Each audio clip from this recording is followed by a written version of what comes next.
Екібастұздағы төтенше жағдай алынғаннан соң Қазақмыс холдингінің 20 энергетигі бүгін өз үйлеріне оралды. 2 апта бойы олар қаладағы жөндеу және қалпына келтіру жұмыстарына атсалысты. Мамандар көп пәтерлі үйлер, балабақша мен мектепті жылуға қосып, магистральдық желілерді жөндеген.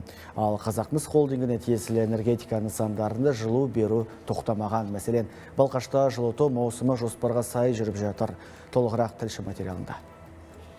Балқаштағы жылу электр орталығы жылыту маусымы басталмай-ақ кедергі мен апаттық жағдайларда алдын ала реттеп үлгерген. Мұнда қазандық агрегат пен турбоагрегатқа күрделі жөндеу жүргізілді. Сондай-ақ отын беру, турбиналық және қазандық цехтарының қосалқы қондырғылары бойынша жұмыс аяқталды. В работе у нас на данный момент 4 котла.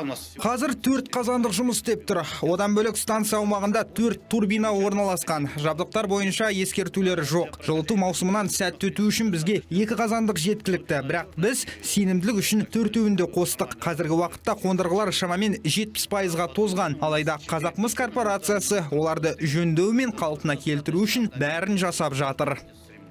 Энергетиктердің сөзінше биыл холдинг жабдықтарды жаңалауға 2 миллиард теңгеден астам қаржы бөлді. Бұл ретте модернизация үдерісі жалғасуда. Енді келер жылы Е240 қазандығын қолданысқа беру жоспарда бар. Сондай-ақ 2 күрделі жөндеу жүргізілмек екен.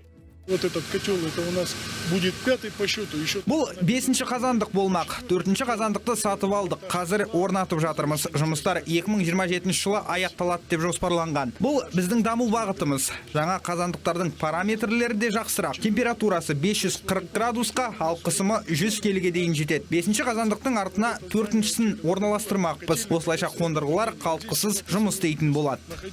Дегенмен сенімділікке селкеу сүруге негіз жоқ. Қазір қорда 769 тонна мазут бар. Ал бұл минималды қор көлемінен 5 есе көп. Бұдан өзге 147 мың тонна қатты отын сақтаулы. Көмірдің өзі келер жылдың қаңтар айына дейін жетеді. Айта кетейік, Балқаш электр орталығы қазір 1000-ға жуық көп қабатты үй мен 100-деген жекелеген үйлерді жылумен қамтып келеді. Бастысы Саршұнақ аязға төзімді. Айтпақшы, стратегиялық мәндегі кәсіпорынға биыл 85 жыл толды.